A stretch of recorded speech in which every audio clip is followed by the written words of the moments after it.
going on? Zazubaar here, and welcome to this week's episode of the Demons from Outer Space. Joining me as always, Dylan McCandless. Hello, everybody.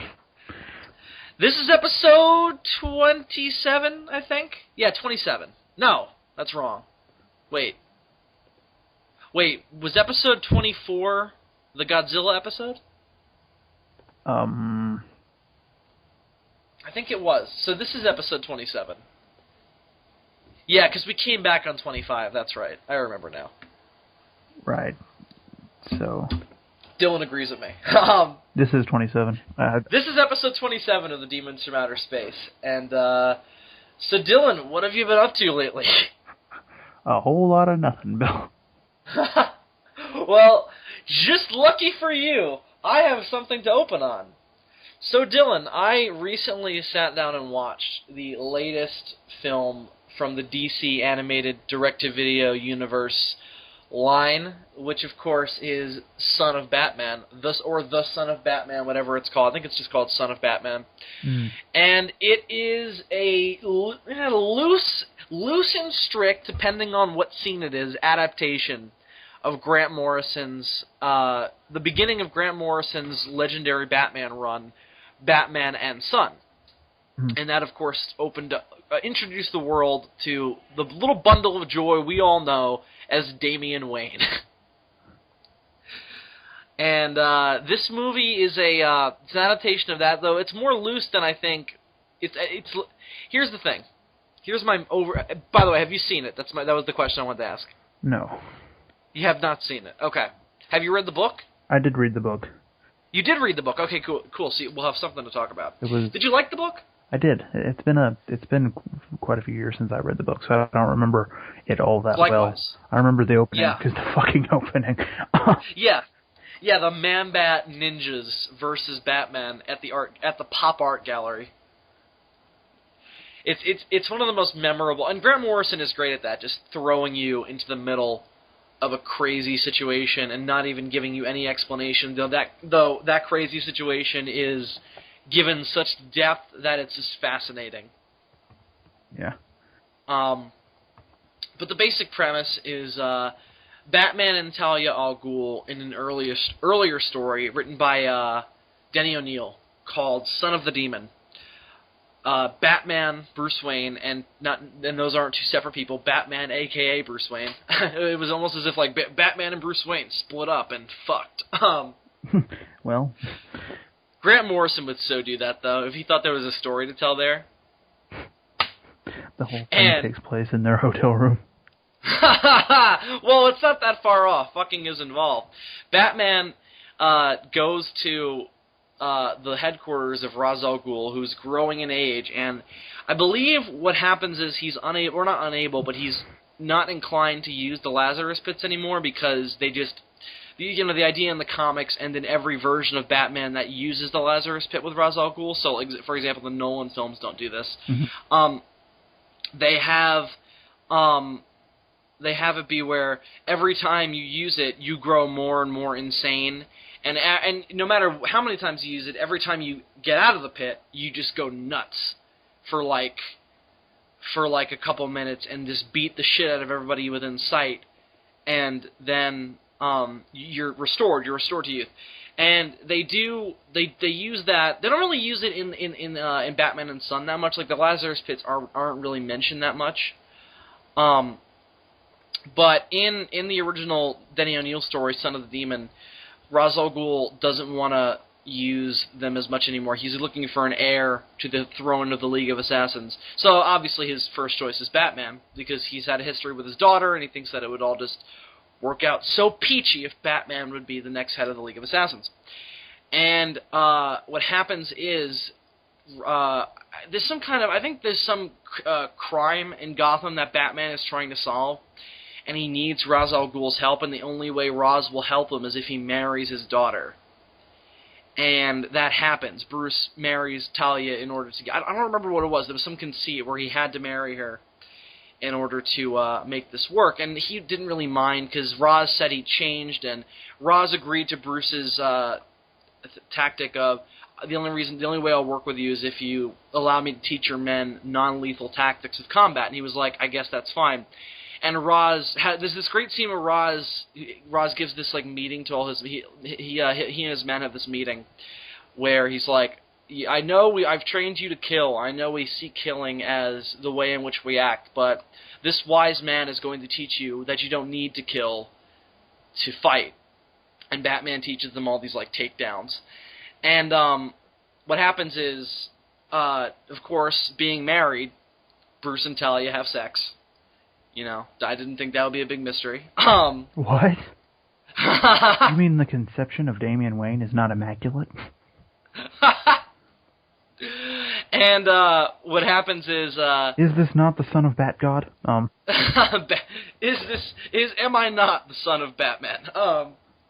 No, you are, Damian. Though I think there was a moment in the comics where they like there was a chance that Bruce may not have been Damian's father, but it was put to rest. And what happens is Bruce and Talia fuck. Talia gets pregnant. And then Bruce, in order to protect Talia from this crazy psychopath who dropped out of Raish's, or Roz, however you say it, Raish, Roz, it depends on the movie. Like, for example, the Son of Batman movie says Raish. Though most of the animated stuff does anyway, like the animated series said that, and the Arkham games use the term Raish.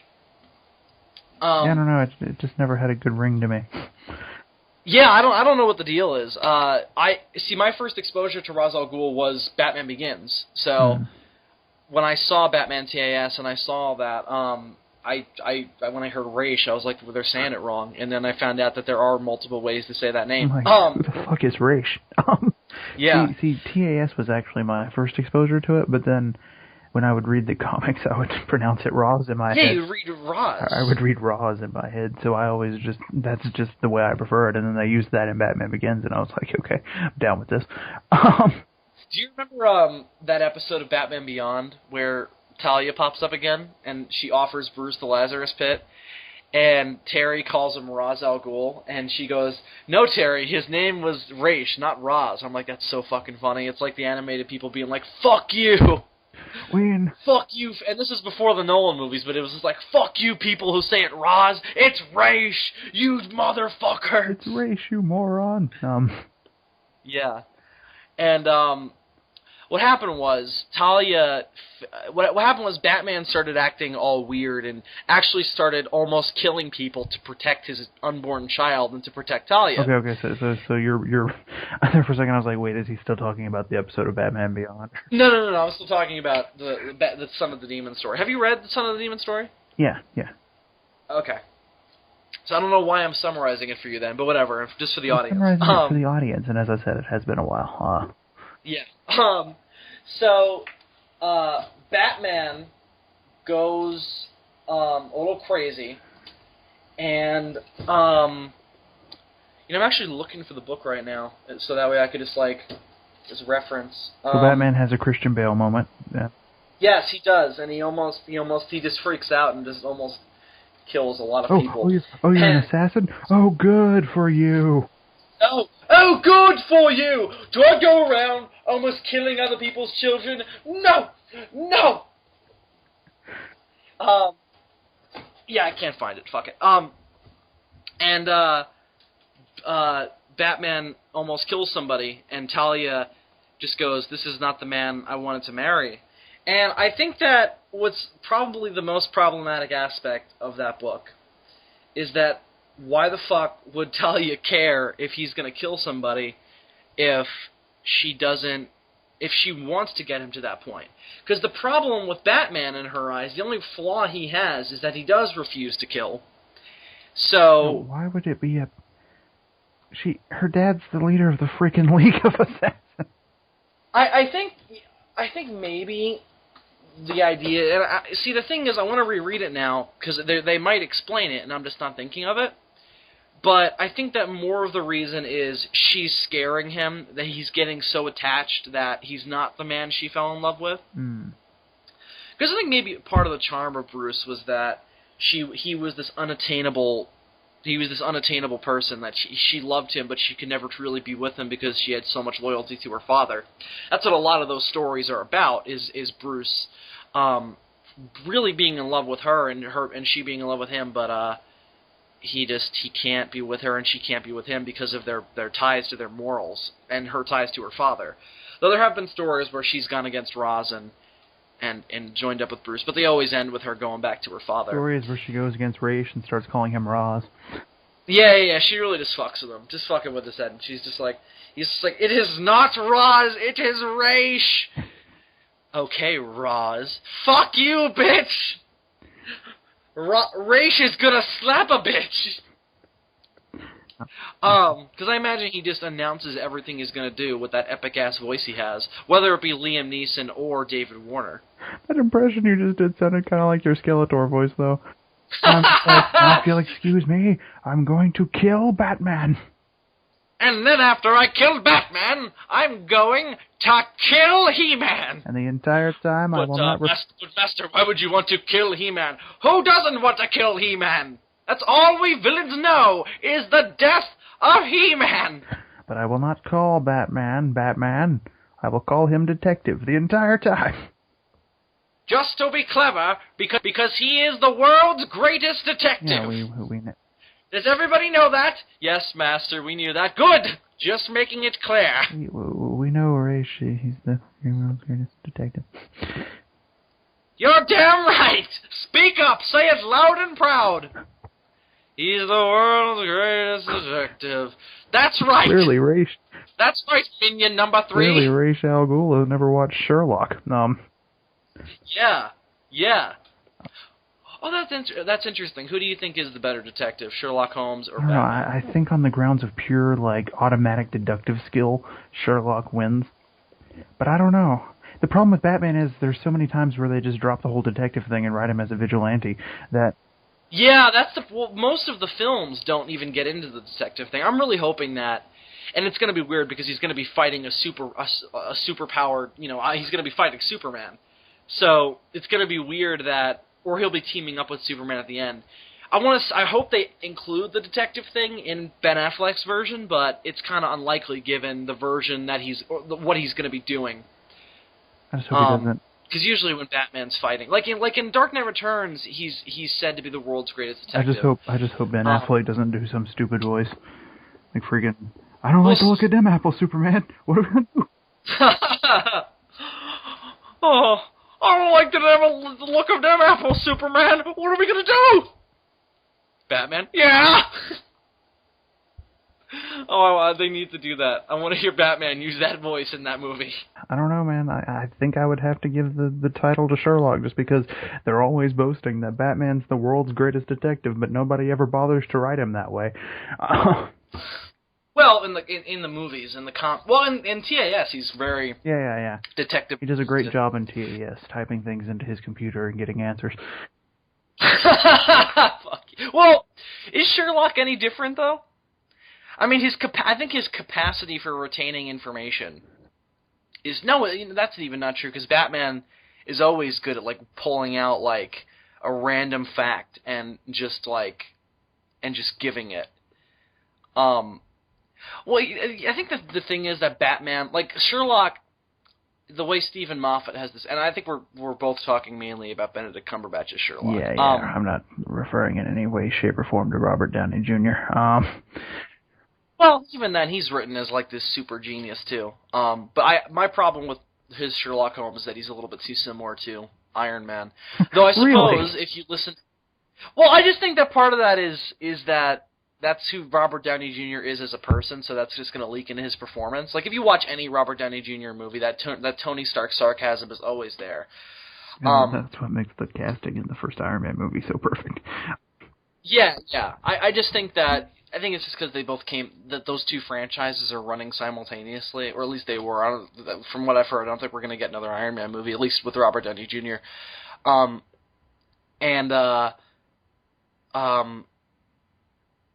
I just think that it's like, just because of that, I look at his Sherlock Holmes and go, it's not as good as Benedict Cumberbatch's. I think that's the other thing, too. It's just like, you know that show Elementary that's on NBC? Yeah, I watched an episode and I couldn't get into it because I was like, not Cumberbatch. That's it. It's not, like, you're never going to ever be as good as Sherlock.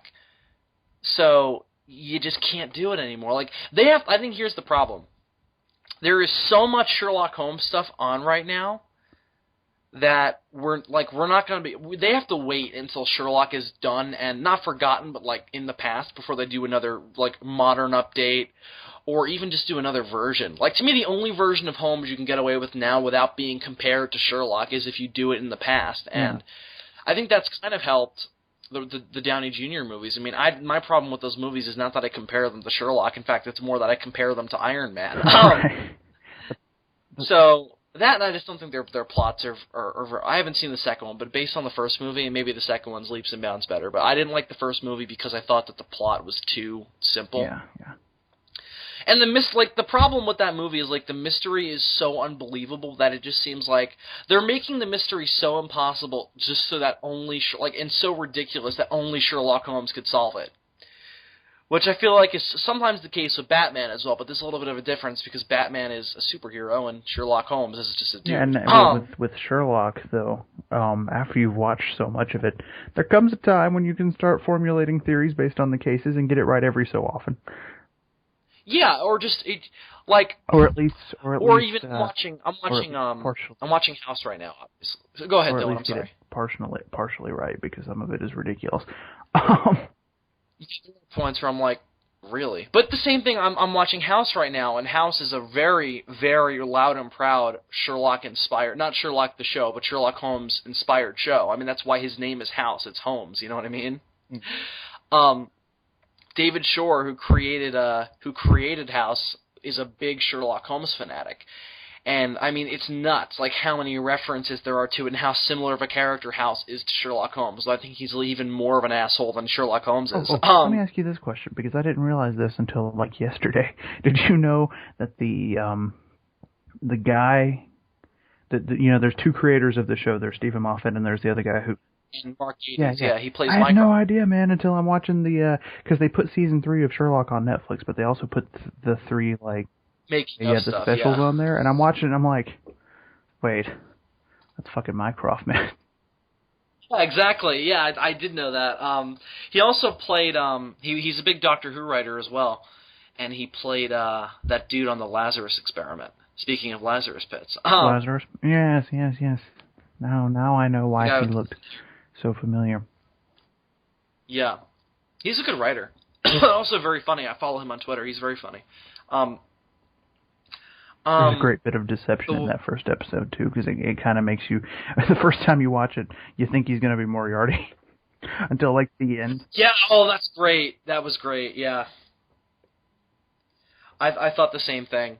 The only problem with Sherlock is there's too little of it. There's too little of it, and...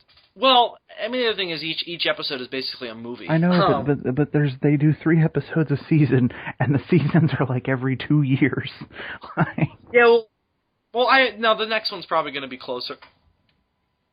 Because the reason why there was such a big gap between 2 and 3 is they wrote it in real time, where 2 years passed in the show and 2 years passed in real life. Well, the other thing is Stephen Moffat's a little busy with this other series that you may or may not have heard of, Well, that and also Martin Freeman was filming those Hobbit pictures. Yeah, the Hobbit pictures, and so was Benedict Cumberbatch in some capacity. Well, he was filming parts of one of them or two of them. He was voice acting.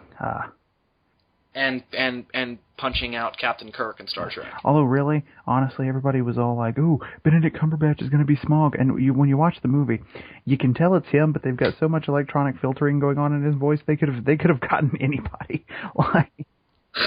Martin Freeman also plays Smaug. They could have taken any actor and made him sound like the way he does in that movie, because they put a lot of digital filtering and stuff on his voice, which sounds cool, but it's like, I don't understand what the point is of, like, spending all this money for Cumberbatch. Really? I mean, I heard him talk in the trailer, and I could tell it was Cumberbatch. Yeah. It's just... I don't know, man. I don't know. I gotcha. And at that point, I don't think I had started. When I saw Desolation of Smaug, I hadn't started watching Sherlock yet, but I knew the voice from Star Trek. Yeah. I was a Sherlock fan before I even saw Star Trek, so that's part of the reason why I was so excited for Star Trek and why I like that movie as much as I do, because I'm such a big Cumberbatch fan. I want them to bring Cumberbatch into Doctor Who, because he would be the if I could pick anybody to play the Master the next time he regenerates, him, and take him back to the classic like mustache twirling villain Master. Yeah, everybody says that, and it's something I'm a big champion for. I also want him to play a Bond villain. Oh, he would be amazing. Here's the problem: he wants to do it, but there are two problems. One, he's a very busy man. Cumberbatch as Blofeld. No, I actually thought Cumberbatch is Emilio Largo and Eccleston is Blofeld. And make Largo actually cool. I don't know though, man. That voice. You know what I also want to see? I want to see a younger, more modern, young, kind of self-made billionaire Goldfinger. Yeah. I want to see like a Goldfinger, like Sam Rockwell play Goldfinger, or a character or an actor like that. Just play like a really like young, almost like Moriarty in Sherlock kind of Goldfinger. This might sound terrible, but I want a Goldfinger. I almost said Goldfeld. I want. That's the best Bond villain ever. Goldfeld or Blowfinger. No, I want. They're both two sexual names together at last. Blowfinger. I want a Goldfinger who looks like he could live up to the theme song. Oh, like getting all those chicks? Yeah, the theme song builds him up. It's like this, Yeah, it's like this, like, sex magnet, like, fucking, ladies, hold your orgasms. It's time for gold. The way the song plays, it's like he's this, like, suave character who can, like, draw in the ladies, but then they should be careful because he winds up ruining their lives in the long run. And then he comes out and it's this fat dude. Well, I think part of that is the money. I mean, he's just so rich. I mean, that's part of the meaning of that opening. Or not the opening, but the, you know, the scene following the theme song. Yeah, and that would work. That would work if there were... James fucks the girl who... Tilly, I think is her name. That would work if there was any, if there were any characters in the movie that were, like all over him for his money, but all the women that are with him are like, I hate this bastard. Because Pussy Galore isn't like that until the very end. You can tell that she's putting up with him because she's going to make some fucking money, but... She doesn't seem like she has any, like, genuine, like, camaraderie with him. Absolutely. That's absolutely true. Though, again, she fakes it very well. Like, there's a reason why Bond basically has to date rape her in order to fucking get her on his side. Oh, it's so rapey. Oh, it is so, like Goldfinger and From Russia with Love are so not PC now.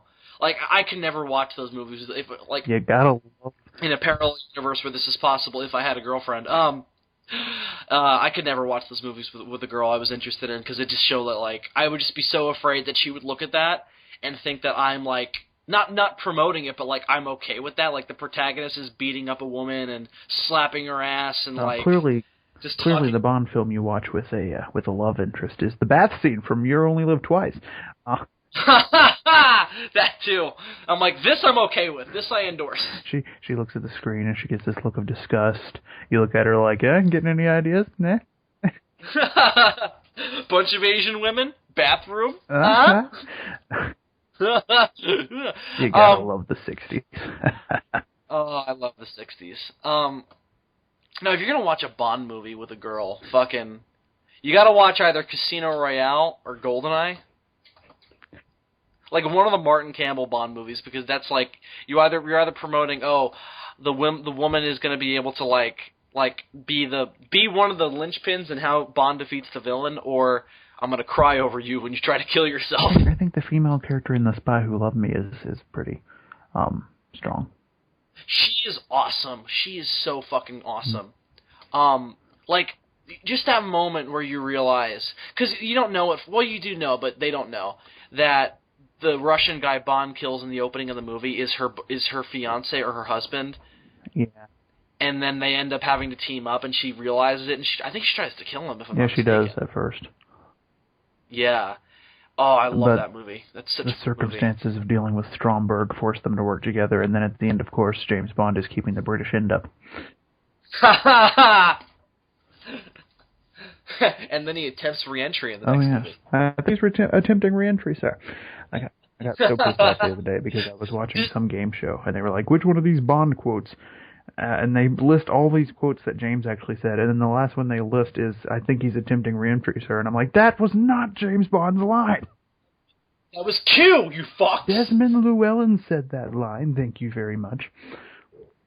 Major Boothroyd for you Bond aficionados. I'll stick to game shows that get their facts right, like Jeopardy, thank you very much. Jeopardy, he fucked something up once. I don't remember what it was, but it was like, I guess it wasn't that memorable, but they just fucked something up, or I was like, hey. One time there was an episode of Jeopardy on the TV as I'm walking out the front door. Oh, it was involving Doctor Who, and they called him Doctor Who, and I was like, fuck you. Well, one time there was an episode of Jeopardy on the TV as I'm walking out the front door. We were going to get something to eat, and they could not get me out of the door because this entire episode, like all the categories were like movie related, and I'm sitting here answering all these questions, and they're like, come on. Dylan, we gotta feed the children. They're gonna die of starvation. Shut the fuck up. Gotta watch Jeopardy. Yeah. Oh God. Speaking of House, as I was earlier, they mentioned Blofeld, or they mentioned Bond on an episode I watched yesterday called Here Kitty, where there's this cat. With a title like that, of course they reference Bond. Yeah. Well, it's not what you think actually. The House does bring up the pussy thing, obviously, because he's House. And there's this moment where the whole premise is there's this cat that this woman thinks can predict people's deaths, and it lays on her, and she thinks it's predicting her death, and she forces House to diagnose her. And there is actually something wrong with her, as it turns out. But House proves why the cat does this, and it has nothing to do with like magical powers or God or anything. And what happens is lots of animals do that actually. Well, it's not actually. It's not like the thing of like, oh, dogs know a hurricane's coming days before we do. It's what happened. What House explains, and there are moments on House where it's just like the scientist like, are you fucking kidding me? No. This is actually plausible. This is pretty commonplace because my mom works in a nursing home, and they used to have. Yeah, and that's where it takes place. They used to have these cats, and I think they're all dead now. Or at least one of them's still alive. But anyway, there was this one cat that, like, they always knew when somebody was going to die because the cat would just, like, sit outside their door. Yeah, that's what the cat did. Or would sleep with them, they said. Not fuck them, but they would sleep near them. The cat was like the fucking Grim Reaper. They call it the death cat. It's like, oh, the cat's over there. That person is going to die. Well, what House explains is that the reason why they do it, at least in this episode, is that it's sleeping with people because of the warmth, and all the people who died had either high fevers or they had a heart condition that raised their heat. And whatever they died of raised up their heat levels. And the woman who is dying also, I think she has like a really crazy high fever. And House is like, that proves my point. And Wilson's just like, oh, what way to go, House. You proved another stupid theory wrong. And he goes, but I'm also going to save life with it. But anyway, speaking of House, this also happened when I was watching it yesterday. There's a moment in an episode where one of House's team goes into Wilson's office, and Wilson is his best friend. Like, he's his Watson. That's why his name is James Wilson. It's, John Watson, right, James right. Wilson. Or as I always call him, Wilson! Wilson! They haven't made that joke yet. Just why not? I don't know, dude, but it seems like something House would do. It's so obvious. Yeah. And what happens, though, they did make a Patch Adams reference. I was like, oh, House. Patch Adams reference. Yeah, well, what happens is there's this episode where all of House's activities are being filmed by these, because he's diagnosing this kid with a giant, like a really fucked up face, like this giant boil on his face. And he's trying to diagnose him so he can have his plastic surgery. And there's this documentary being made about the kid. And House obviously hates this because he thinks it's going to mess with his team and mess with his diagnosis. So he just starts acting like an idiot in front of the cameras and just like saying really stupid shit. So they're filming him while he's talking to Cuddy and trying to get some idiotic thing done, like some crazy theory Like, this is an episode where he literally goes to her and says, I need to cut somebody's head off so that way I can diagnose them. Something crazy like that. And he just turns to the camera and goes, I became a doctor because after I saw Patch Adams. Then he walks away, obviously all snarky and shit. And then later on, when they're editing together the documentary, they use a bunch of his quotes, but they misquote him. So they actually presented like he was inspired by the movie Patch Adams to become a doctor. I became a doctor when I saw the movie Patch Adams. Which is hysterical, because if you know House as a doctor, it's like the complete opposite of Patch Adams. If you know anything about Patch Adams, at least the way he was presented by Robin Williams, he's like the worst doctor in the fucking world. Yeah, exactly. Well, House is like the best, but he's an asshole. I was inspired by how most unorthodox he was in that movie. How his orthodox was most But anyway, so there's this moment in House where Wilson goes, something happens where the team is like, oh, House is doing this, and we want to know why, and you're his best friend, so why is he doing this? And he goes, you see, a long time ago, there was this woman named Irene Adler. And I was like, well, Irene Adler? I was in Burma. Fucking Sherlock's girlfriend? And the fucking story Wilson tells is basically the Irene Adler story from fucking Sherlock Holmes. Huh. And then he goes, she was the one who got away. And I was like, that's like the Sherlock episode. And then they're just like, oh my god, wow. And then he goes, no, you guys are idiots. That didn't happen. And I was like, oh my god, that's so funny. Because, again, House is like that guy's version of Sherlock, David Shore's Sherlock Holmes. Yeah. So he makes all these references. I thought it was so clever. Just to go off topic again, I love the little nod to that episode that they give in episode 2 of season 3 of Sherlock, where he's interviewing all those women in his mind, and he turns around and there's Irene Adler standing there naked, and he's like, "No, I'm busy." Yeah, that was great. But anyway, so like he lives in 221B Baker Street. House does, which is again a Sherlock reference. What else? Again, his name again. There's a bunch of them. It's just it's because I'm a Sherlock fan now, so I know all this shit. So watching House, I pick up on it. And I'm like, oh my god, that's so cool. Also, he's got his own addiction. Sherlock is obviously addicted to. I think he's addicted to opium in the books. But in the show, they don't really say it outright, but I think he was addicted to coke or heroin or some kind of other drug. They just kind of tell you that it was drugs, basically. Yeah, and they give you like another thing that fills in for it with the cigarette smoking. I'm addicted to all the drugs. All the drugs, and I smoked all of the weed. But it's just really, and with House, it's a Vicodin, but he does a lot worse shit later on. Like, they just got him off methadone. Oh, it's nuts. And there was this episode, I'm sorry I keep going on about House, but I haven't talked to anybody about this yet, so I'm just kind of spilling it all out. So, there's this episode where it's the season 4 finale, where House gets amnesia, and the only thing he remembers during the time that he doesn't remember is that there was somebody who was sick, and he's trying to diagnose them from his shattered memories.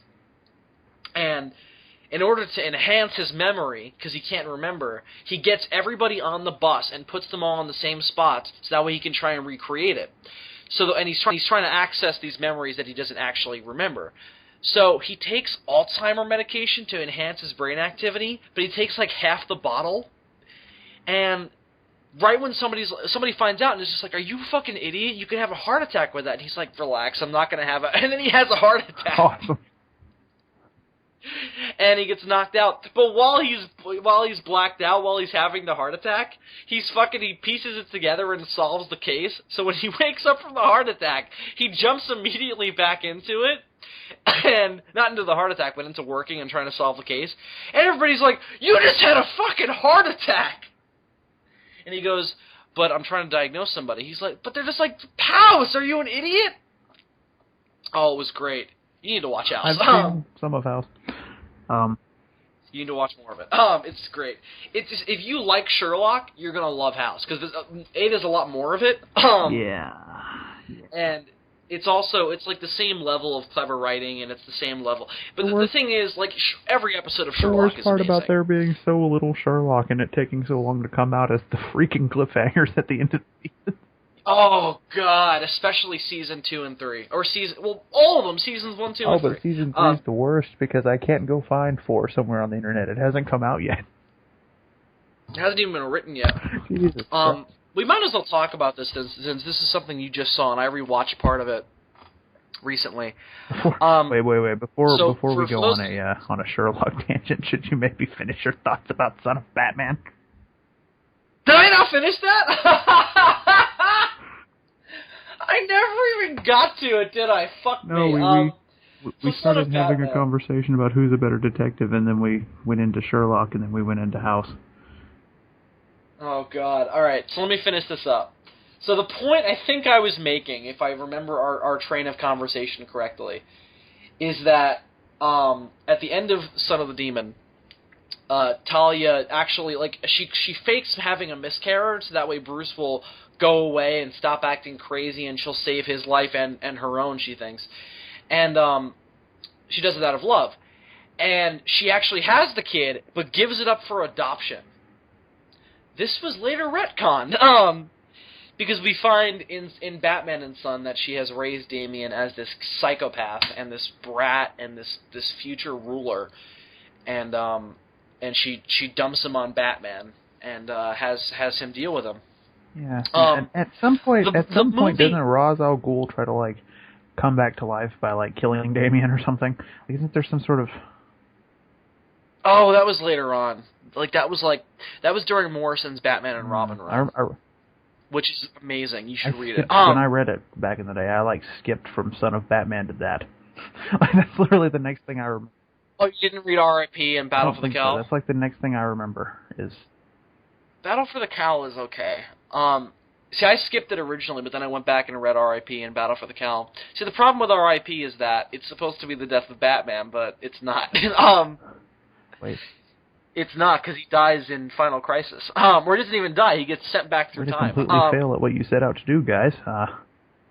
Yeah, well, the problem was they didn't let Morrison kill him in R.I.P. Because he was like, no, you got to do it in Final Crisis, and Morrison actually wrote Final Crisis. That's almost like making a movie called Destroy All Monsters and destroying almost no monsters. The only monster you destroy is the villain, who doesn't get introduced until 20 minutes before the movie's over. You know what I'm saying? Fuck, Shiro Honda, Tomoki Tanaka, fucking Kichi Sakazawa. They don't even bother to foreshadow it.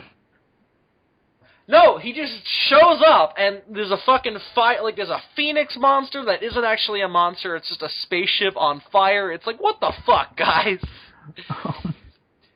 I also just don't get why they thought, oh, we need a final monster for all of the monsters in the movie to fight. King Ghidorah. Alright, yes, he is the arch nemesis of Godzilla. But Rodan and Godzilla were able to kill him, or not kill him, but defeat him in an invasion of Astro Monsters, so what the fuck? Seems like they had even less trouble beating him that time than they did in the previous movie, where they had 3 monsters. Yeah, exactly. Well, alright, here's the argument I guess you can make, and we're not going to get on this tangent. I'm getting back to Son of Batman. I guess the argument you could make is that... Do we have to assume that Destroy All Monsters takes place in an alternate or do we have to assume that Destroy All Monsters ignores Ghidra and Astro Monster? Because if his first appearance is in 1999...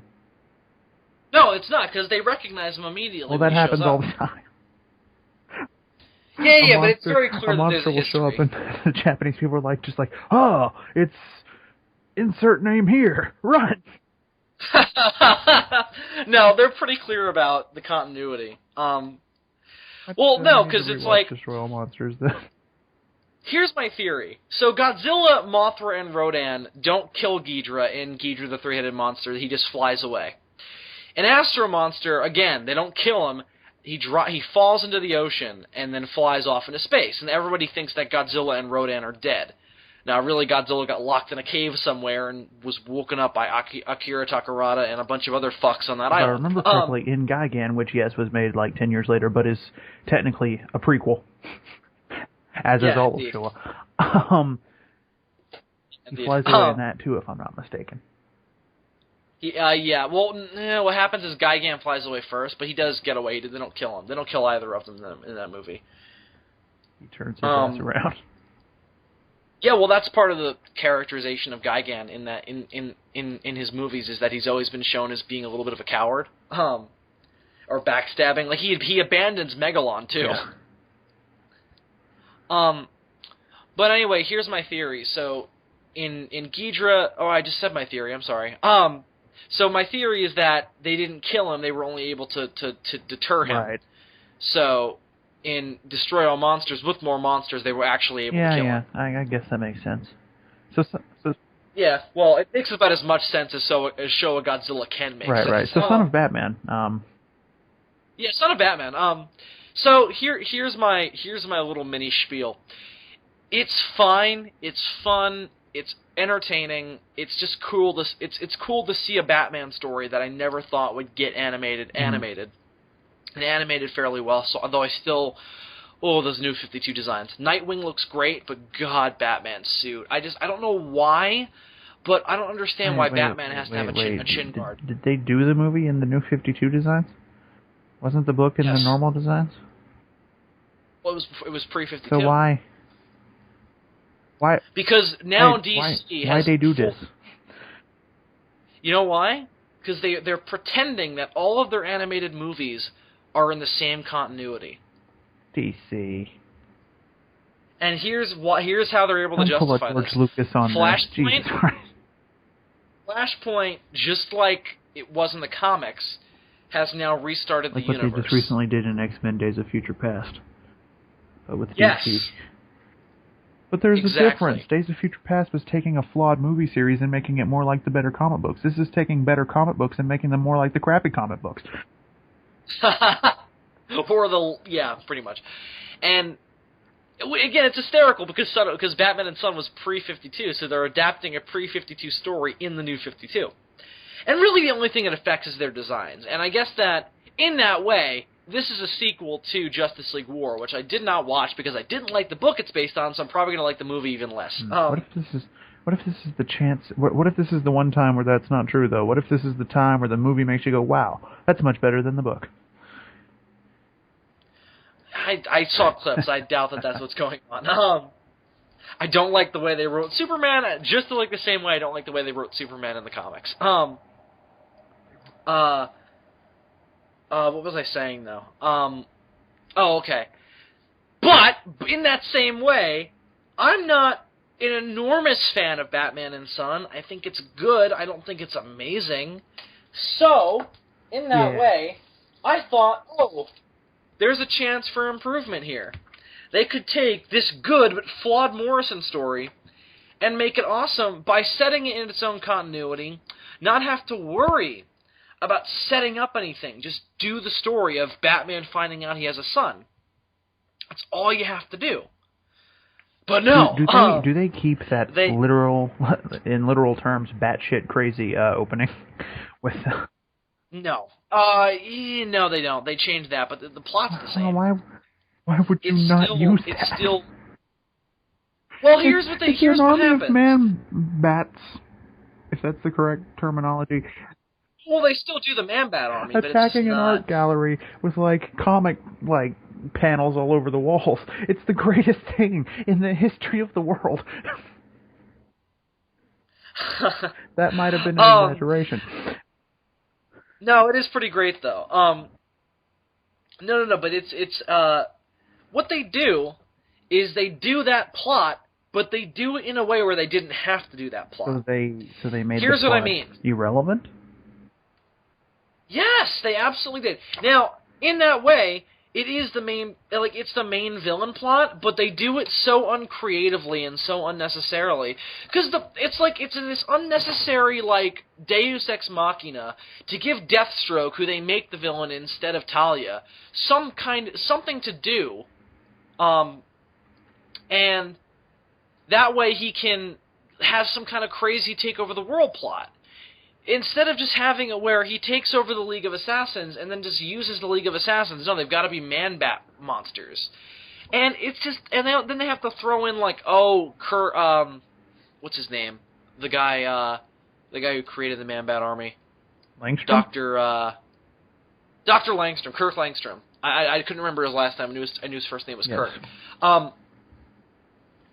Have him make the serum and do all that shit, and it's by the time they get through with it, it just doesn't feel as creative as it did in the book. Mm-hmm. You know what I mean?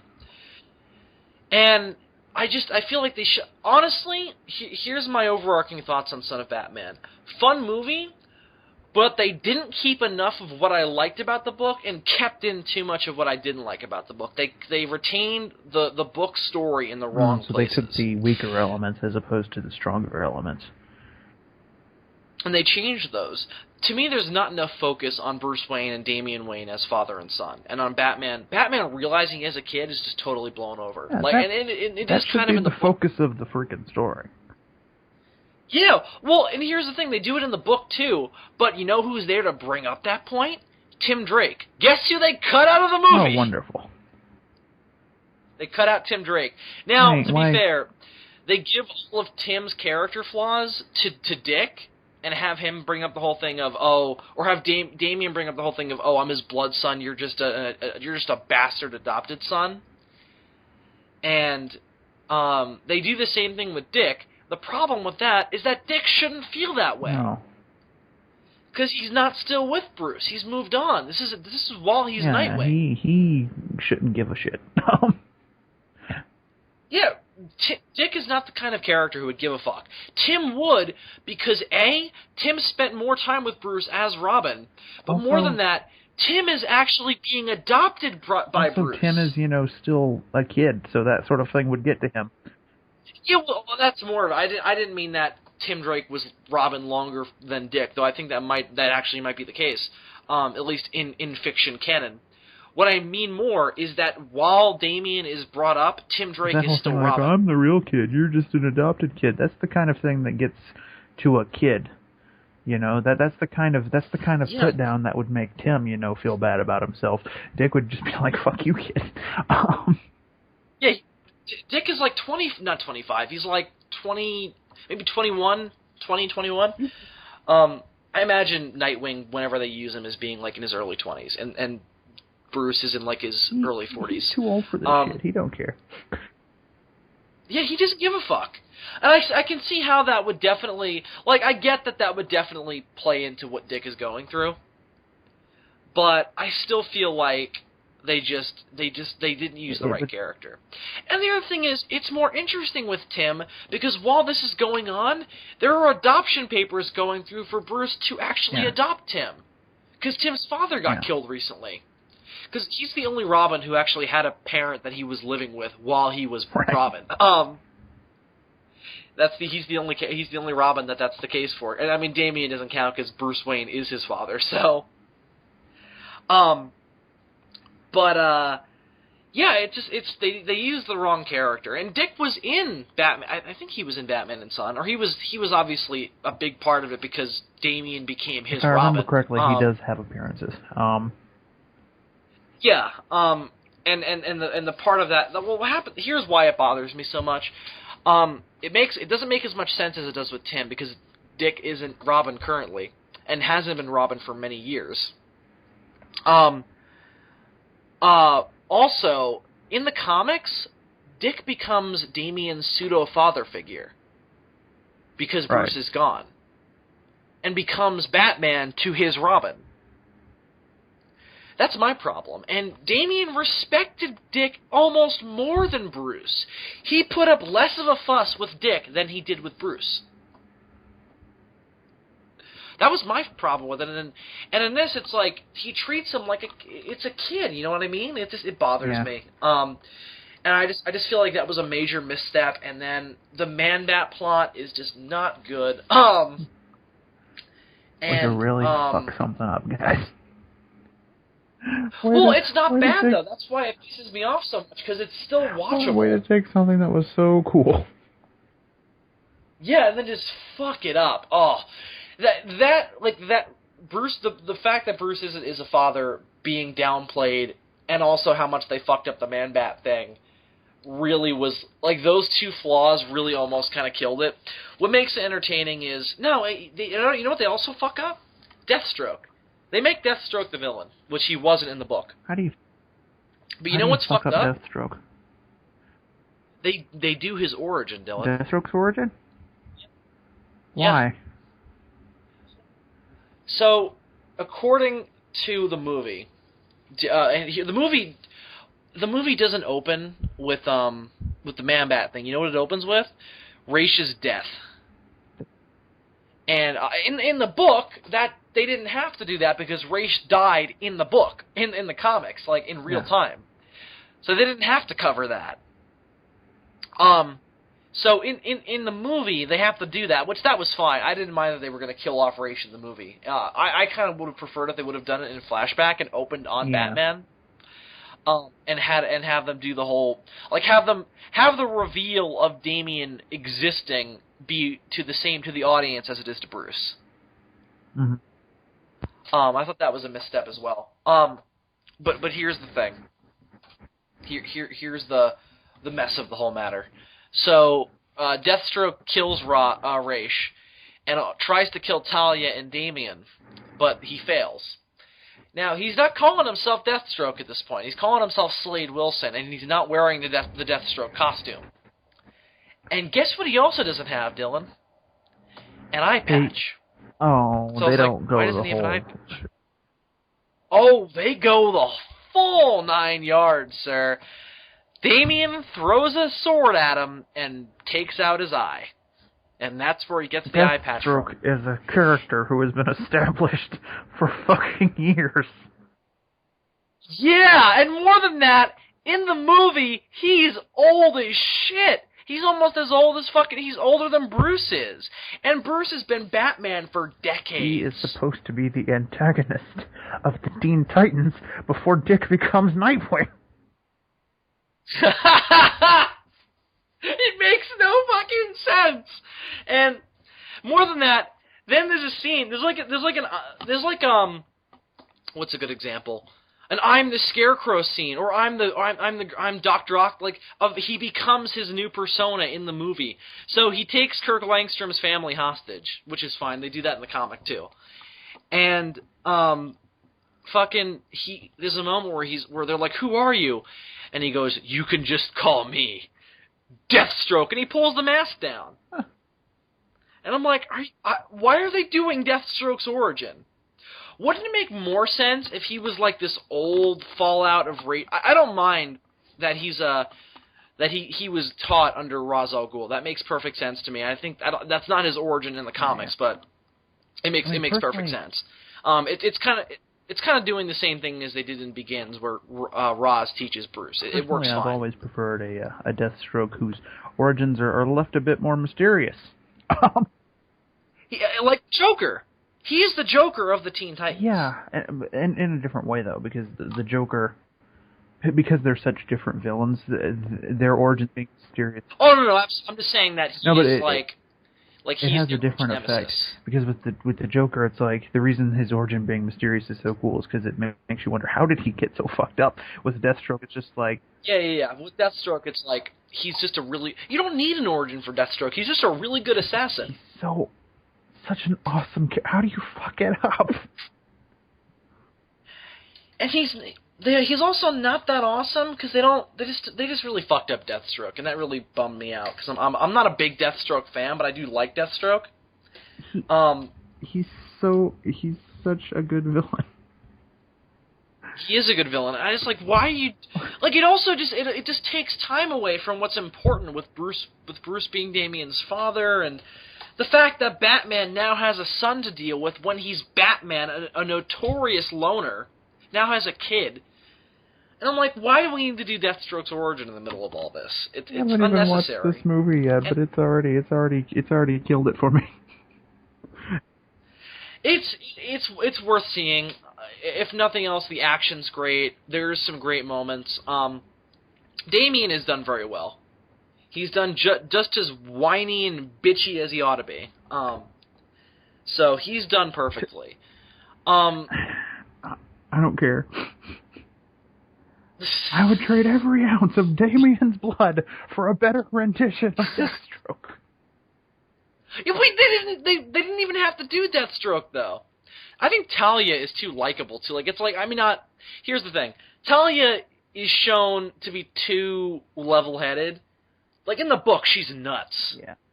She's absolutely batshit insane. Batshit. Yeah, batshit. And she's attracted to Bruce. But But it's like she's batshit crazy. She is the villain. And in this, she's a victim of Deathstroke. And she kidnaps her and tortures her, tries to get Damian to fight. I have no idea why he's trying to make Damian such a bastard in this. Like, what? I get that Damian took his eye away, but I just don't understand why they even wrote that in. Like, why it had to be Damian who took his eye. You know what I mean? Or why they felt the need to make it where Damian is, or Deathstroke is trying to get Damian to try and kill him. Damian's gonna fucking do that anyway. Why does Damian have to be the Batman to Deathstroke's Two-Face? Why is that a thing that has to happen? Why? I don't understand, dude. I don't get it. The only thing it does, really, is it makes Damian... Because there's a moment where Damian promises not to kill, and it seems very sincere. And Bruce explains to him why. It's more discipline. It takes more work, and it makes you just as bad as they are. And he convinces him, and he says that this is not the way of my family. And if you do this, you're not my family. And Damian is desperate to be considered Bruce's kid. That's why he puts on the Robin costume and goes out to try and kill Ubu, who is Ra's al Ghul's left-hand man and betrayed him, trying to prove some kind of honor. Isn't the expression right-hand man? You just called him his left-hand man. Did I really? Why would I do that? I'm sorry. Is there some other man who is on the other? Is there another guy? Oh, you know why? Because I was thinking of the left hand of God. Is there another guy who's like... I don't know why has more authority than Ubu, but is still like right there under Raish? Is there another guy in it? I don't know why. I don't know why it's. Well, I guess Deathstroke's the right hand man. No, Deathstroke has been. I don't know, dude. I don't know why I said that. That's so weird. But what happens is Damian tries to kill Ubu, because in the comics he tries to kill what's that villain? Was it Calendar Man? It was a Batman villain who Damian then kills and brings his head to the Batcave, thinking it'll make Bruce proud. And he doesn't actually kill Ubu. Nightwing stops him. But it's the same thing. It's the same kind of thing. Here, I'm actually going to flip through the comics right now to try and figure out who it was. Finally? No, I'm trying to figure it out. So how did they handle the conception? They didn't even. They didn't. They did address it. It was a big part of it, actually. What they do is they don't really make reference to Son of the Demon. They kind of do their own thing. They have it be where Talia basically date raped Bruce. Wonderful. She slipped something the equivalent of roofies into a drink, and she basically raped him. Turned him into her own personal pussy galore. Yeah, indeed, and that's how the conception happened. And it's made a big deal because Deathstroke starts to call Batman the sperm donor. And if I remember correctly, I don't even think Batman and Deathstroke have a scene together. I don't think they do. It's all Damian and Deathstroke. It was weird. Deathstroke isn't really even a Batman villain, so I just thought it was weird that they even had him in it. It was they such had a run-ins, choice. But again, yeah, I mean he's in Origin Origins, but he's not a Batman villain. He's more of Dick's villain, really. He's more of a DC maybe that villain. was the idea. Maybe because of what you were saying earlier, because how Dick sort of becomes Damian's Batman. Maybe that's why they took a villain who's more closely associated with Dick. But it makes no sense because he doesn't even have he shares no scenes with Dick either. It makes no sense because his origin happens way too fucking late in the continuity. But yeah, well, that too. That's possible. Oh, you're saying maybe they try and make Deathstroke like the way that Deathstroke is to Dick's Robin. It's the same to Damian's Robin because he is Robin by the time they finally fight. Maybe that's the idea that was going around in their heads. Who knows what these people are thinking? It's possible. These people created the New 52. Who knows what's going through their heads? These crazy motherfuckers who were like, Superman's gonna wear armor. It makes no sense. Tough Superman is shit. invincible. He doesn't need armor. But it'll look cool. But it'll look... I have a shirt now that my dad got for me. He went to a NASCAR race last week. And apparently Dale Earnhardt's car... Dale Earnhardt Jr. Dale Earnhardt's dead. Dale Earnhardt Jr.'s car was sponsored by DC. And he had the new Superman design, not from Man of Steel, but actually from the comics, on his car. And my dad asked me, why is Superman wearing armor? I was like, I have no idea! But I explained to him why they rebooted and they gave him a new costume and nobody likes it. It makes no sense. It makes more sense for Batman to wear armor. Doesn't mean it looks any good. Is it a backup plan in case Superman runs into kryptonite? Have they even used kryptonite in the new 52 I don't know, man. continuity? I'm giving up on DC. I have to. I've given up on comics really in general, except for IDW's Right. Godzilla stuff. That's all I really follow, man. That's really all I I follow, have like too. a cutoff date for DC and Marvel. I have my own canon in my head. I think we all do at this point, I've dude. decided how it all ends in my version, and that's good enough for me. Batman gets date raped. Superman kills himself. Everybody wins. Everybody wins. It's just a happy ending. Yeah, I can't find who Damian killed in the comics. I don't see it here. Maybe it was Calendar Man. I don't know. I don't remember. It might have killed been Mr. Zaz. No. No, it was the who is this guy? Who the fuck is this guy? Next time they reboot Batman, you should play Mr. Zaz. Ubar. Is he called the Spectre? Spectre? Is that a Oh, God, he's called the Spook. Yeah, he's like this D-grade You're Batman gonna kill villain. a D-grade Batman villain. Kill the freaking like Killer Moth or something. Or what about Gentleman Ghost? How do you kill Gentleman Ghost? Ghostbusters? Damian Wayne is not a Ghostbuster. Why can't he be Dylan? Why can't Damian Wayne be a Ghostbuster? I've seen all kinds of crazy shit in the Batcave. I have never seen a proton pack. It could be Dylan. You don't know. Oh my God! There's this great moment where Damian goes, "I fought crime tonight. Crime lost." Oh God, Tim is so awesome. He like kicks Damian's ass. Damian has to cheat in order to beat him. Anyway, there's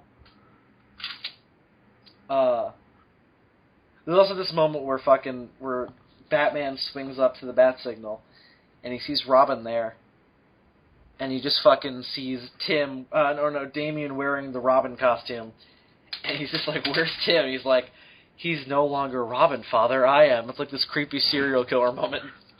Tim isn't here right anymore.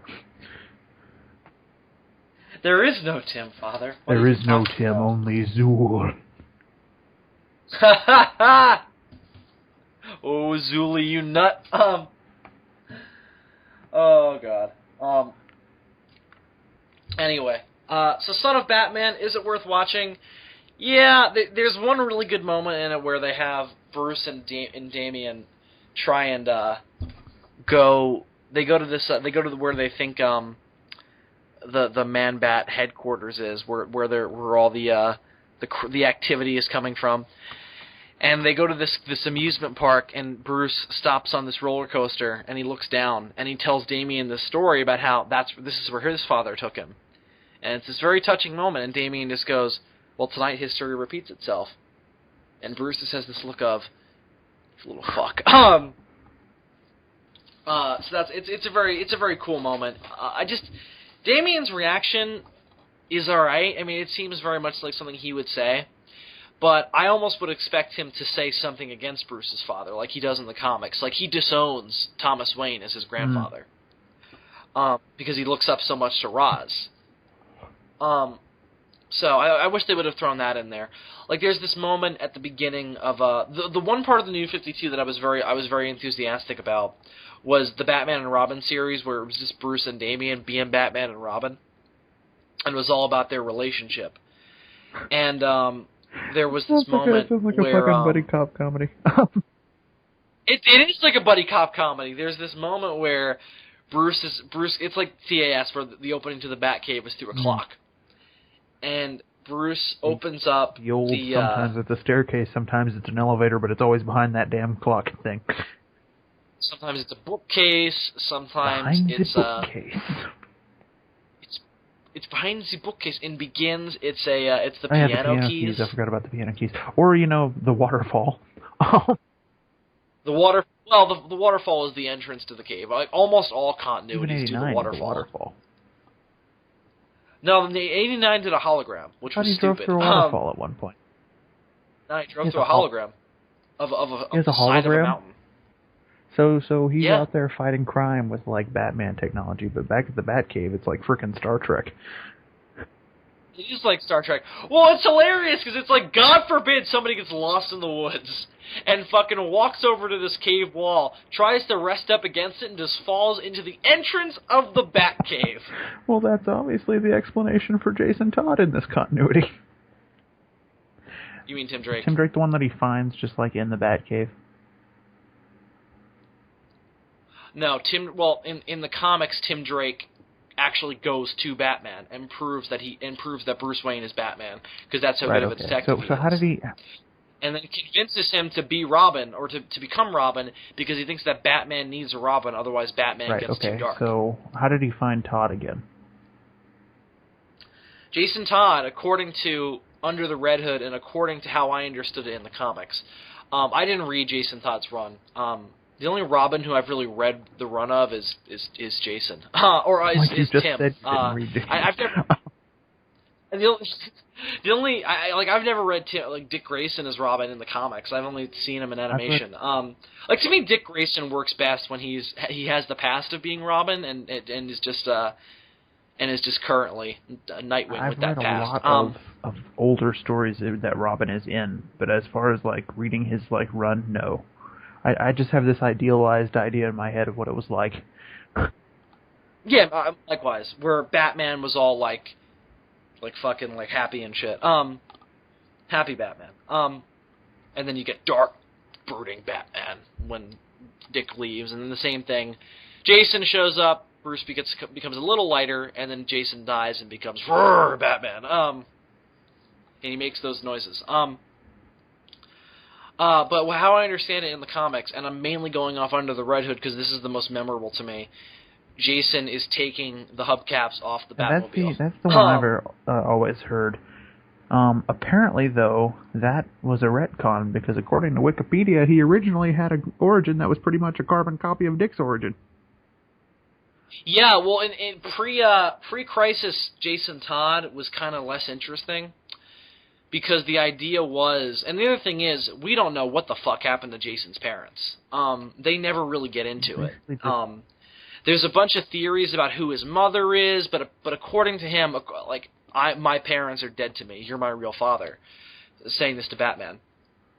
But according to original pre-Crisis Batman, which was a mess, what happened was Killer Croc actually killed Jason's parents. And Batman took him on as Robin because of that. Why? Batman, you're really not helping this gay stereotype when you picked out Jason's costume. Jesus fucking Christ. I mean, it's the same thing as Dick's. Well, also, you read the Batman and Robin run Morrison did, right? Where Dick Grayson was Batman? Well, do you remember that moment where Jason... I've never understood this. You're out fighting crime. Put on some pants! Wear pants! You're fighting villains who have guns and knives and bombs. And also psychopaths who be like, ooh, a bare-legged kid, I'm gonna fuck that. Wear pants. Like, the Mad Hatter has always been written, or at least subtly written, to be a fucking pedophile. You're trying to distract them with your pantslessness and your little booties. No, wear pants. Well, in more recent continuities, they've said that why he did that. You're was Robin, because, not Robin Hood. Wear pants. Okay, sorry. Well, it was that was partially a reference to that, but also the idea is that that's what he wore in the circus. So he's doing it as a tribute to his dead parents. If you wore a fucking bikini in the circus, if you're... It does make a little sense, I agree. I mean, that's why when Tim finally showed up, he was like, listen, Batman, I get the past and all, but I'm putting on some fucking pants. If I'm gonna fight crime, I'm gonna wear... I'm putting pants on. And Bruce tries to convince him, oh no, you see, the reason why is because the past of Robin dictates that you have to wear these little hot pants. You'll be Bruce, I'm wearing pants. Flexible. But you're wearing pants. I'm not very flexible. I'm not. I've seen you jump off rooftops. I'm not wearing hockey pants. I don't want to wear hockey pants. I just want to wear pants. When Dick Grayson was in the circus, I'm not Dick Grayson. Well, when Jason Todd was living on the streets, I'm not Jason Todd. Well, your parents are dead. No, my parents are still alive, actually. You're no fun. Fine. Put on the pants. How do I look? You don't look as cool with the pants on. I hope you know how disappointed I am in you. Tim's like, I'm okay with that. You're still gonna let me be Robin, right? Yeah. All right. We'll make a compromise. Assless chaps. No, Batman! What the hell's wrong with you? Are you gay or something? No, there's just a tradition here that I would like to see maintained. I'm very conservative. So wouldn't you think you'd want more pants and more clothes on? No! You would think that, but I don't. I like my companions to be very liberal. To my conservative upbringing. Imagine. Batman, you're kind of crazy, you know that, right? Yes, I'm aware. A conservative and a liberal fighting crime. That is Batman and Robin. No, pretty sure that's Green Lantern and Green Arrow. Sitcom. No, it happened. It's called Green Lantern, Green Arrow. Oh, Green Lantern and Green Arrow. There's only Batman and Robin. I'm gonna go put on some pants now. No! My parents are dead. Not gonna help, Bruce. You're gonna wear pants. Can you at least go commando? Bruce, are you seriously saying this? Yes, Alfred. Tell him the way I like things. It's true, Master Tim.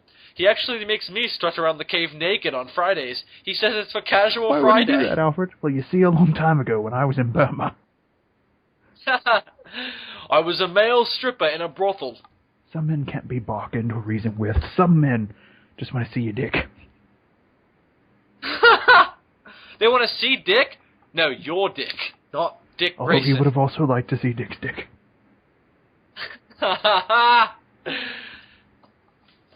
Oh, God. That was funny. So Batman and Son. Right. You should the movie watch that has it, 100% pants on all its characters. Oh. No, they don't have Dick wear the booties, but they have him have that's in the glass case, and they have Damien make fun of it. Of course, it's in the glass case in TAS all the time. All those glass. I think it is. Is it really? I think I saw it. Are you no, are I you don't sure? think so. Because he has this big case with all these different costumes in it, and most. No, that's in Batman Beyond. Is that in Beyond? Did they have the boot? Yeah, and they have Tim's Robin costume in Batman Beyond. They don't have Dick's. I've seen one where it was maybe this was in one of the comics I saw. The cape. Yeah, in the comics that's what they have. It's Jason's costume. Booty. Depending on the continuity, usually it's Jason's costume. Tim, this is the costume that you will be wearing for fight crime. No, but when you're cleaning the pool. When you're washing the Batmobile. Batman, that's fucked up. Yes, so. It's optional. I think I'm gonna wear it. Fine, be that way. Bitch. Batman, you're really mean. Yeah, that's what Alfred keeps telling me.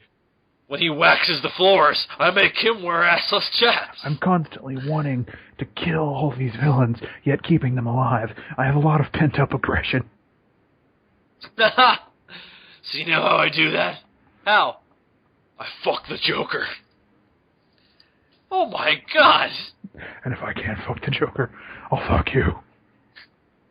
Batman, that's pedophilia. I've done a lot worse stuff. You should see my porn history.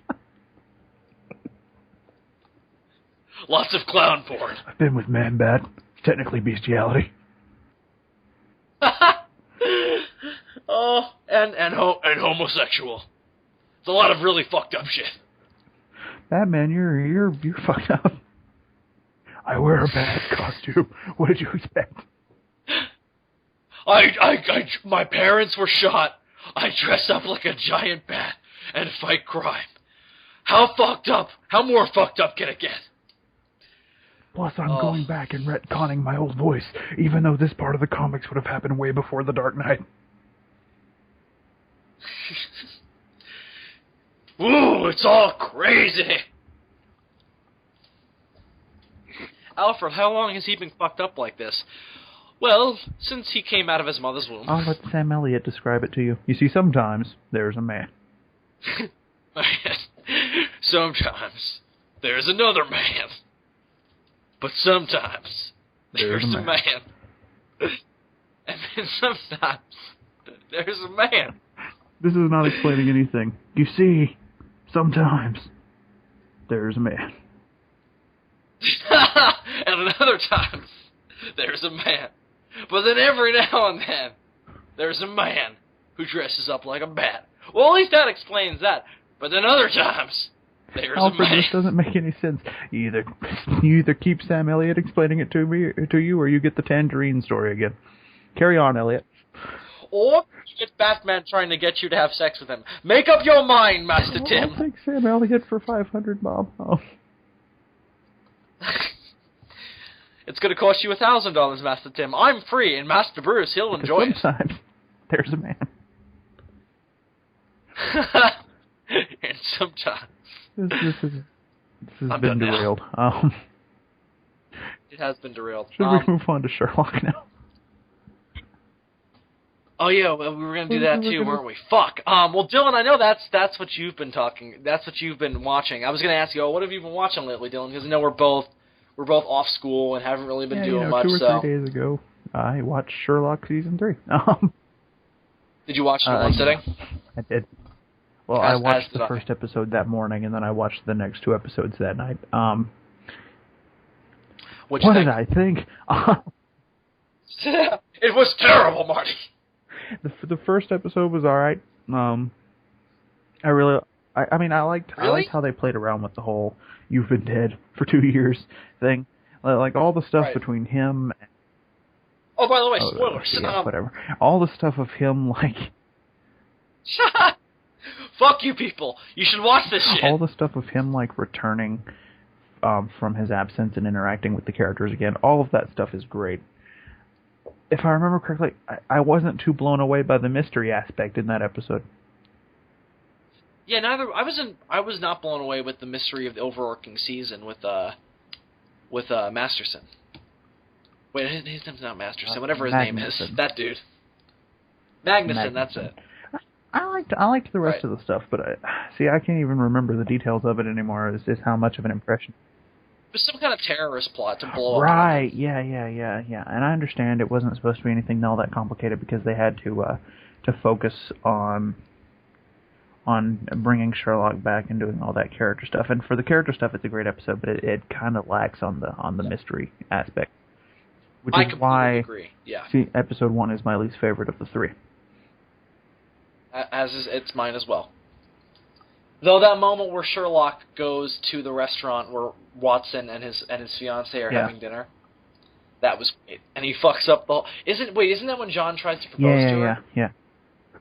And then he fucks it up by showing up and John punches him in the face. That is the highlight of the episode, especially when he's walking in and he's stealing all those things to make his waiter costume. And he draws a little mustache on his fucking upper lip. With that terrible, French accent. Yeah. would you like the champagne, monsieur? And he's trying to get John to look at him and try to like give all these hints, like it has the taste of something you haven't, a friend who you have not seen in a while. And John looked up at him like, "Are you gay or something?" No. But so yeah, episode 1, great character stuff, but the weakest of the 3, in my opinion. I think that. I also loved the reference to classic Holmes where they gave Watson a mustache, but then they have Sherlock hate it. That was great. The second episode is probably my favorite of the 3. Mine too. Although Genius. there are moments in 3 that almost make it a tie. The third episode is a very good episode. But overall, I would say that the second episode is the best. The only problem with it is there's a lot of coincidence. Yeah, oh god, yeah. Well, there isn't every mystery it kind of stretches it a bit. Okay, I can take the fact that this thing that's happening at the wedding is connected to 2 of the other cases he's been working. That's fine. They do that shit in Sherlock all the time. But they happen to be the 2 cases that he referenced in his speech. Well, he did that intentionally. I know they did, because it's the only framing device they could really use. They couldn't have flashbacks. Well, they explain that he's telling those stories because he's trying to solve a case while giving his best man speech. But I didn't get the idea that was supposed to be his intention, though.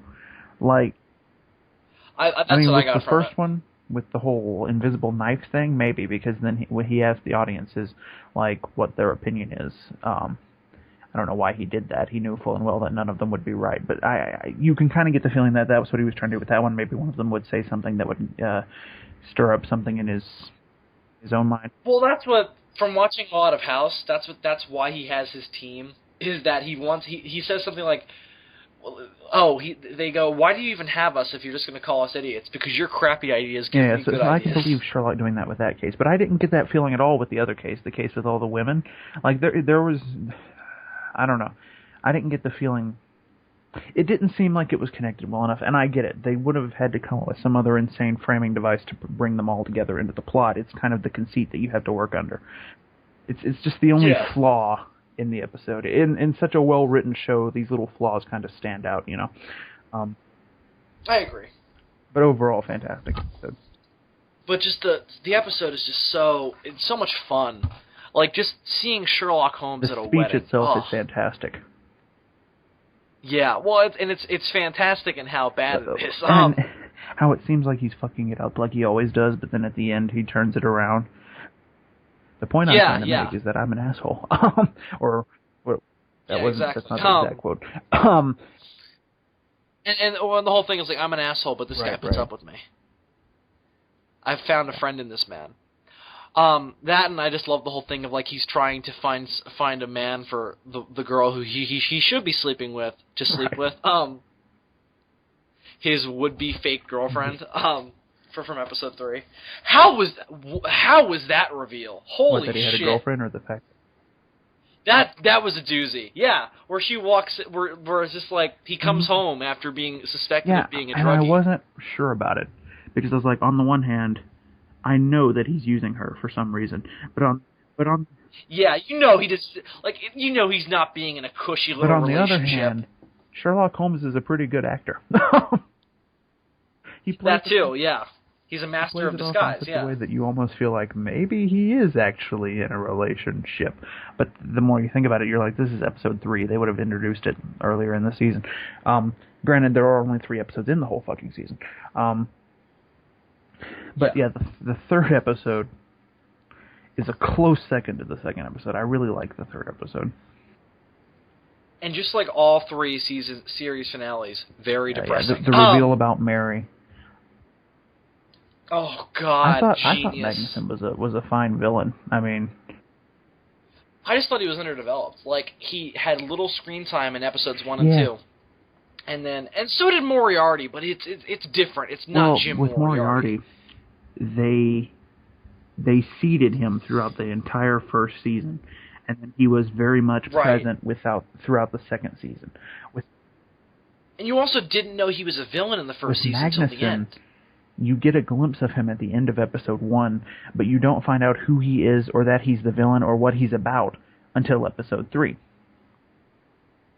And it feels very rushed, and then all of a sudden the whole episode is about him, and Sherlock is trying to make us terrified of him, and he is terrified. The actor does a fantastic job. Oh God! And also, just whenever Sherlock is afraid of somebody, Well, you just and it's know. not just being afraid. Sherlock is absolutely disgusted by him. Because in Sherlock's eyes, he's a worse human being than Moriarty is. As much as Sherlock doesn't like Moriarty, they have this sort of love-hate relationship going on, It's Batman and the Joker. They need with each other, Magnuson, but it's like, you are a piece of human garbage. yeah, it's the same way Batman looks at, like, since we've been on Batman, let's try and find a comparison. So Moriarty is his Joker. Who does Batman look at as, like, just an irredeemable piece of human garbage? Okay, I guess that... Well, I guess he does the Joker, they are both the Joker in a weird way. But Batman needs the Joker, though. Okay, better example. Moriarty is not Catwoman. That's retarded. Irene Maybe we could draw a Adler's better Catwoman. Superman parallel. All right, So who's Sherlock and who? Moriarty have a very basic, like, almost playful arch nemesis dynamic that you could draw comparison towards kind of Superman and Lex Luthor. Like they have that that relationship that's sort of reliant on each other, even though they're enemies. So who's a character that Superman just absolutely despises? Like Darkseid, maybe?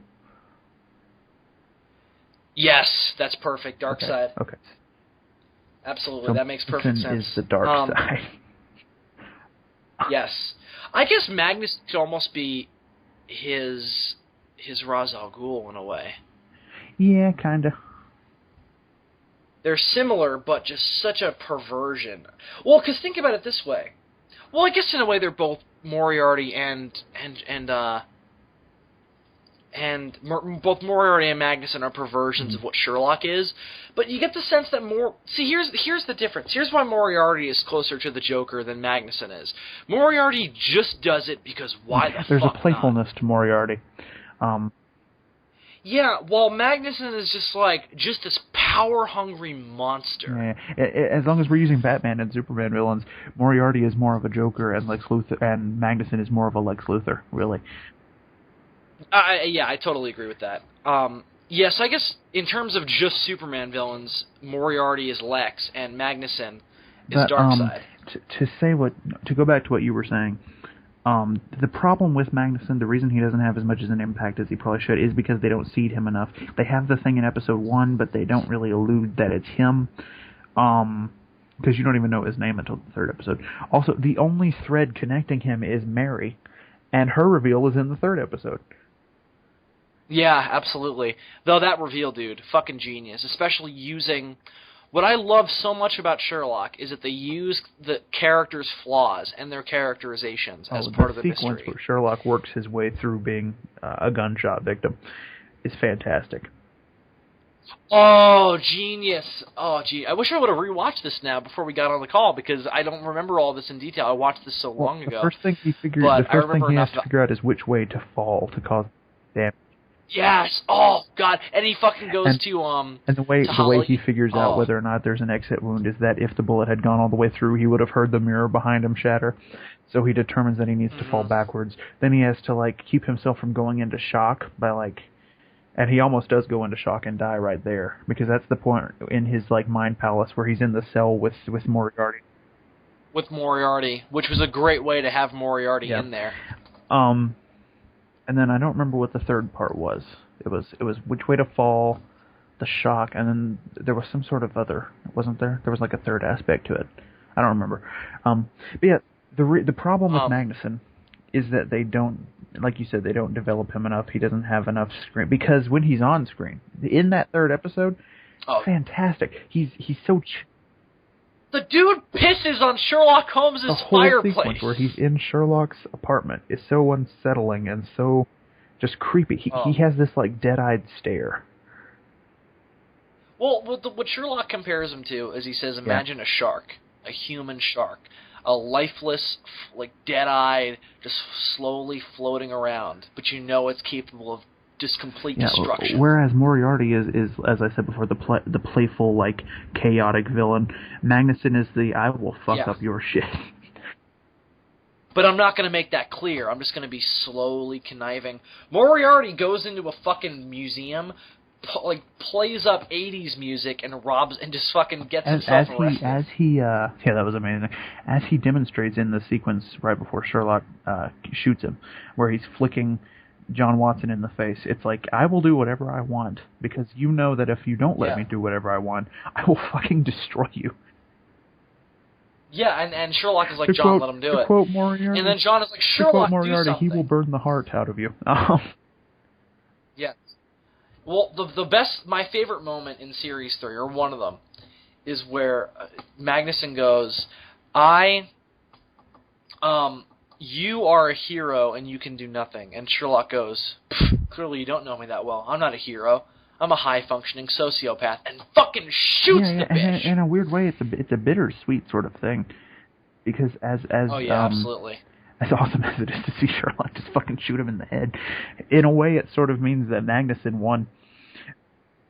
Because that's the problem with it, is that it's so satisfying until you think about it. He is officially the villain that Sherlock failed to outsmart. Yeah, he had to use brute force, which goes against his code. Which they hopefully will play that up in season 4 in some capacity. Speaking of season 4, the cliffhanger, man, the cliffhanger. Oh God, I wasn't all right. I obviously already reviewed Series 3 of Sherlock, so I'm gonna let you do most of the talking. But my problem with it was, this is too obvious. Like, of course, Moriarty's going to be back. The reason it may be not, though, is that unlike Sherlock's death in the end of Season 2, Moriarty's death seemed a lot harder to fake. He put a fucking gun in his mouth. My theory is... Yeah, but so did Sherlock's. It's almost the same to me. Like, we saw Sherlock But there are ways... As Episode 1 goes into great detail, there are ways to fake falling off of a building and dying. Putting a gun in your mouth, my theory is, gunshot blanks, it would have hurt like hell, but it wouldn't have killed him. And, like, one of those things on the back of the head. Blood pack, yeah. That's my theory. They might do something way more crazy than that. What Ian theorized was that it's not actually Moriarty, it's an underling. Like, Moriarty had this plan a long time ago, and that this is actually just it's almost like trying to think of a villain that had done this before. Like, he's dead, but his plans are still in motion. Oh, Jigsaw. Another possibility, and I hope this isn't it, because it would kind of invalidate the great performance from Seasons 1 and 2. Another possibility is, if that guy wasn't actually Moriarty. Remember that? Oh, because remember that that Richard Brooks personality, where it was like, I was just an actor. What if that was true? What if this guy was the Ben... Oh, I hope they don't.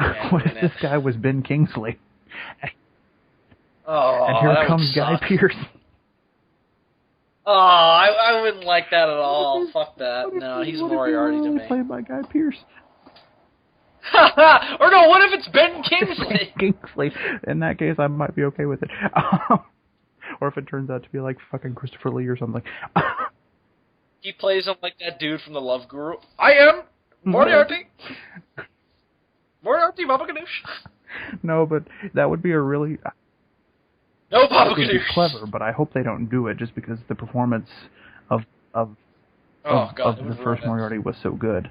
If the first Moriarty wasn't that good, I would be fine with it. But he was so good in the role that I wouldn't want... Yeah. Unless he...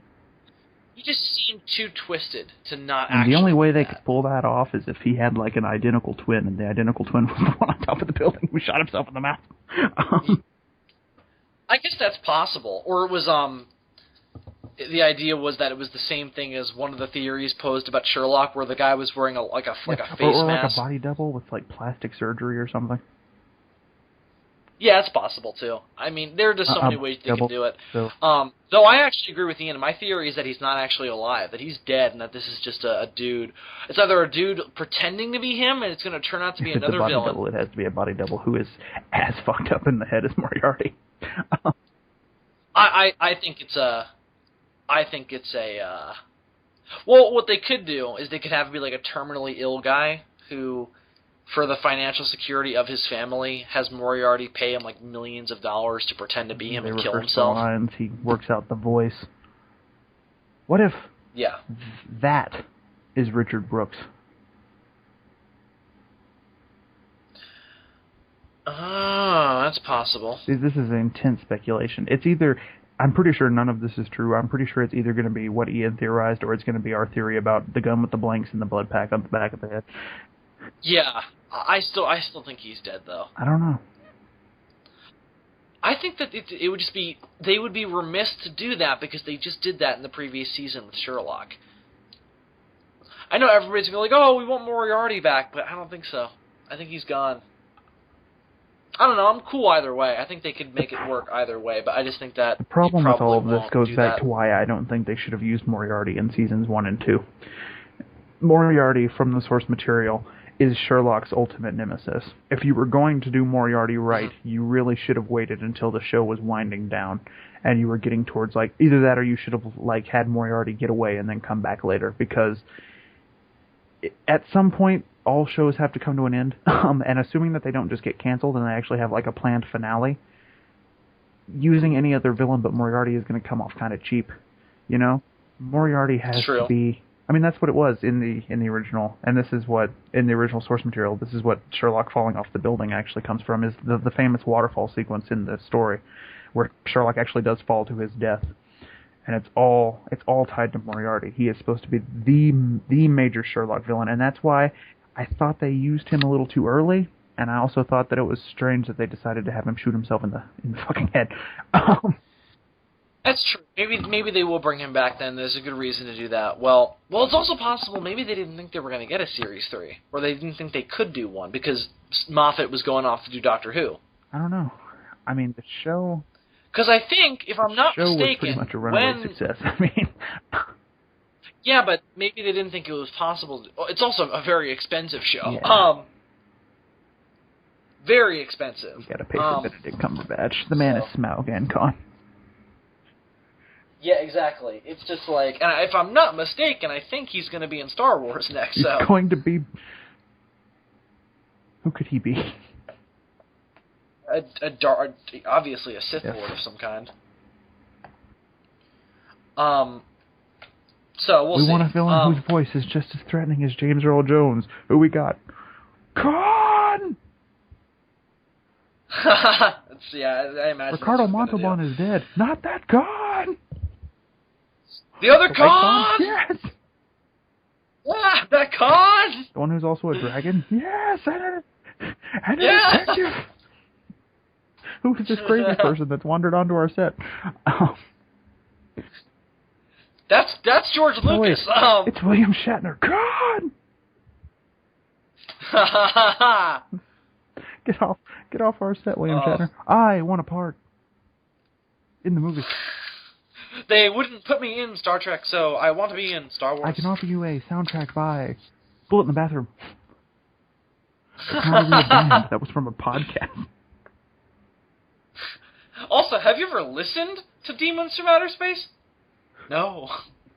Just that part. Also, this whole conversation we're having was a sketch on Demons from Outer Space. This is so meta. This is so fucked up. You're looking at now. Can we go back to now? Just missed it. Anyway. So Sherlock Series 3. Fantastic. It's pretty fucking good. It is great. Is it my favorite of the 3 seasons? No, I'd probably... Nah, it's still 2 probably for me. 2. I don't know. 1 is really good also. It's Oh, obviously. It's all amazing. It's a hard tie between 1 and 2, but I'm leaning more towards 2. Yeah. I think the Hound of the Baskervilles is genius, so...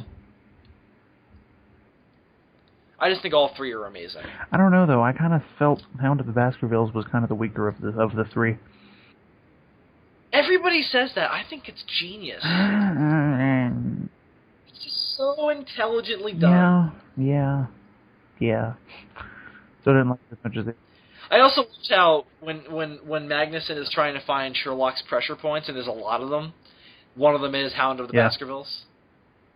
Irene, and then one of the other ones, Irene Adler. He should have just used drugs. I think one of them was Hey, Sherlock, narcotics. leave me alone, and I'll give you all the weed. How much of it can I smoke? All of it. It's time to test whether or not somebody can never overdose. By smoking all of it. All the weed. It turns out that once you've hit the point of smoking all of it, that's when your body can just take no more. That's when your brain is like, fuck you.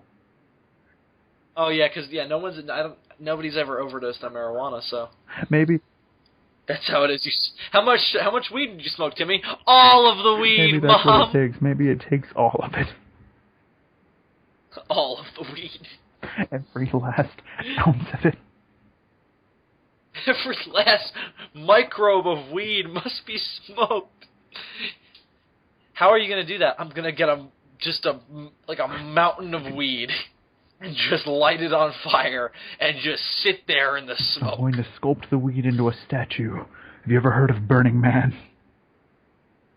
You ever heard of the Wicker Man? Wicker Man. Oh, that's what I'm going to do. I'm going to wear a bear punch costume. Women and smoke all the weed. And I'm going to stay the fuck away from bees. I finally watched the end of that movie. Holy shit, is that movie bad? It's so fucked up. Oh, God. Yeah, it is.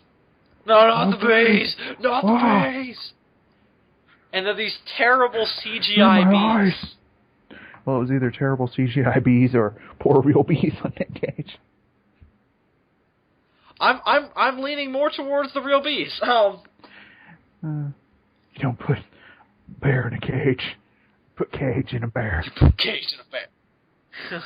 You don't put a bear in a cage. You put a cage in a bear. Oh, that was great. Well, Dylan, is there anything else we haven't covered? We covered a lot. Sherlock, House, Batman, Destroy All Monsters. How about that weather? How about that weather? No, I think we can wrap up. We got about an hour and 40, so I think that'll do it. And now my phone. I'm trying to think if there was anything else I wanted to bring up. No, I think that'll do it. Do we have any announcements aside from G-Fest I'm always coming thinking up of stuff that I want to bring up and then forgetting about it and then remembering it as soon as we hang up. Anyway. No. I don't know. What is it? Oh, fuck. Well, if you remember, that's just let the problem, Bill. I don't remember. Do you have anything to announce other than G-Fest?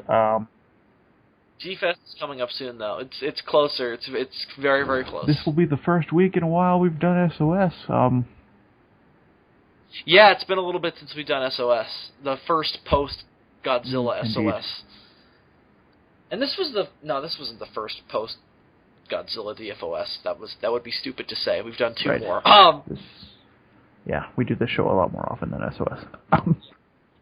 Yeah, I can't believe how far ahead we are in front of SOS. We have 27 episodes while SOS I is knew 20. that would happen, and you were like, no, we'll like always be at the same. I'm like, we produce them faster. Yeah, that's true. I always forget. It's simple economics. But also, we don't do SOS a lot more often than we don't do DFOS. Yeah, there are a lot more times that we skip it for whatever reason. Well, it's just harder to do because we have a 5-man cast. While DFOS, it's like, hey, Dylan, you're free this night? Yeah? Good, let's do DFOS. We have like a 3-man minimum. Like, if we can't get the full crew, let's at least have 3. Yeah, if we have 3, that's fine. 2, we did one segment of SOS where it was just you and me, which was basically DFOS. Yeah, when was that? What episode was that? That was episode 10. Was that before we actually started doing DFOS?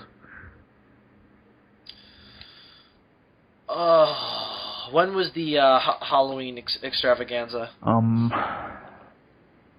We had done 2 episodes of DFOS before that, so it had been done. Holy shit, there's a Godzilla reference in Batman and Son. Yeah, wow, that's fucked up. There's like a giant Godzilla thing inside of a giant Why didn't you bring that up in your little review, Bill? When did I review Batman and This whole Son? episode. The book! Oh, no, I just realized that. I never looked at that panel. Right, I keep forgetting that one of them is called Batman and Son, and the other one is called Son of Batman. Right. Right. I also keep forgetting that the book opens with the death of the Joker. As opposed to the death of He-Man. The death of He-Man! The Halloween Spectacular was number 7. Indeed. So, yeah, and we had done DFOS on Halloween night, so I imagine we had done at least 2 before we did that. Anyway, it doesn't matter. So anything else you have to say? Any announcements other than SOS. SOS. There's a review coming up, or it should be up before this is, of me and Andres reviewing Godzilla Rulers of Earth Volume 2. We recorded that earlier in the week, so that should be up already. It might be. Sometimes Andres takes forever to edit things. Yeah, no, it's mine. Okay. It's on my channel. I haven't edited it. So this is all all on Andres, me. There would have been no telling. Gorzard just informed me, like yesterday, that they did a RoboCop 2014 review that's never been posted. Really? Oh, well, Andres' computer's fucked up. That's why there hasn't been an episode of Shoe Watch in, months. Okay, so G-Fest, SOS, y'all are reviewing stuff. More Kaiju Spotlight at some point. Yeah, I'm excited for the next episode once that happens. Soon. Before we go to G-Fest, hopefully. Hopefully. Odyssey. I'm working on Odyssey. Yes, Odyssey, Godzilla Odyssey. It's happening.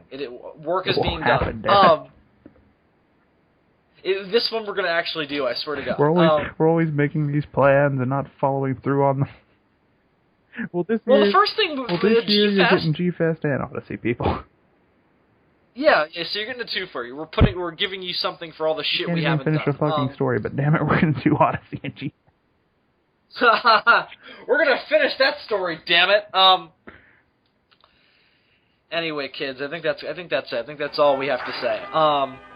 So until next time, I'm Bill Worster. 64. And them Germans, they be fucked up, Colonel Logan.